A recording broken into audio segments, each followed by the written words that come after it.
Hey, it's Tucker Carlson. Imagine being a sixth grade boy in the United States right now.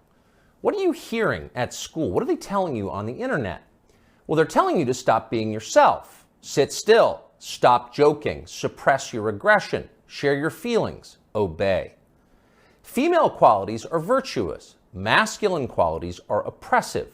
That's the message. In case it wasn't clear enough, schools around the country have removed urinals from boys' bathrooms. The male body itself is shameful. Sit down when you pee like a good little girl. Views like this are often called feminism or woke politics, but in fact they amount to mass conversion therapy, an attempt to change the fundamental nature of people. Nothing like this has ever been attempted at scale. It's one of the most grotesque and destructive experiments in human history.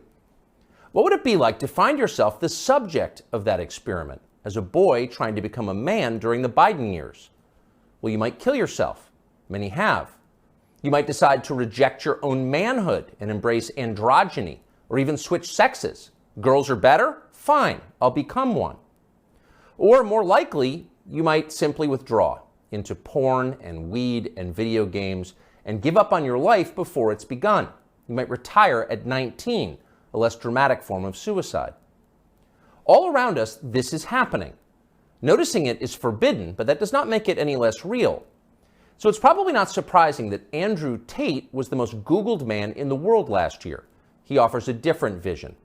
Tate is a former professional kickboxer who about a decade ago began posting advice to young men on social media. Tate's view is that men want respect above all. It's how they're wired. In order to get respect, men must become worthy of it. They must become more impressive.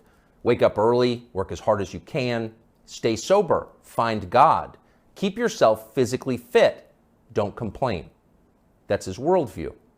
Earlier generations of Western leaders might have found parts of Tate's message inspiring. Now it's seen as a threat. The media treated him like a criminal up until the day he was officially classified as one.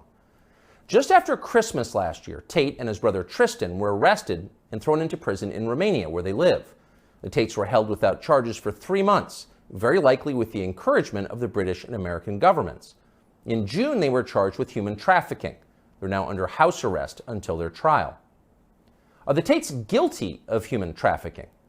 We're not their lawyers, but it's worth noting that as of today, not a single woman has come forward to say that she was kidnapped or imprisoned or moved across international borders against her will by Andrew or Tristan Tate.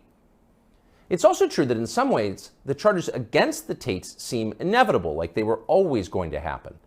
Accusing a man of a sex crime is the fastest possible way to discredit what he's saying.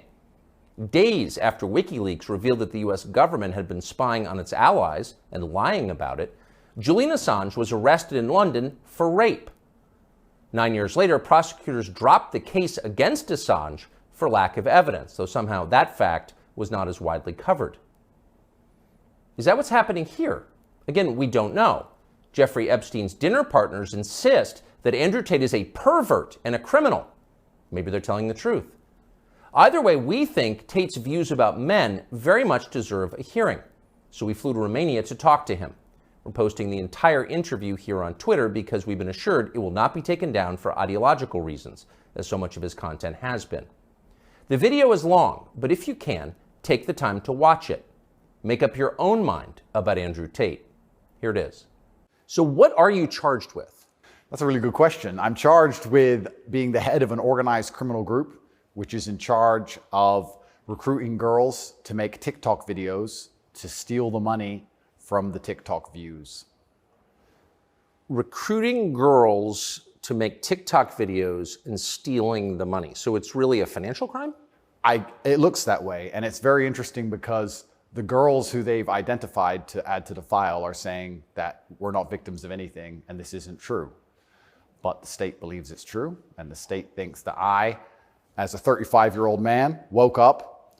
I was already extremely financially successful. I was already a father. I was already very well known. I had no financial motivation. I have no criminal record. It's not my personality profile, but I woke up at the age of 35 and decided to make girls do TikTok to enrich myself with the pennies that I would earn from TikTok views.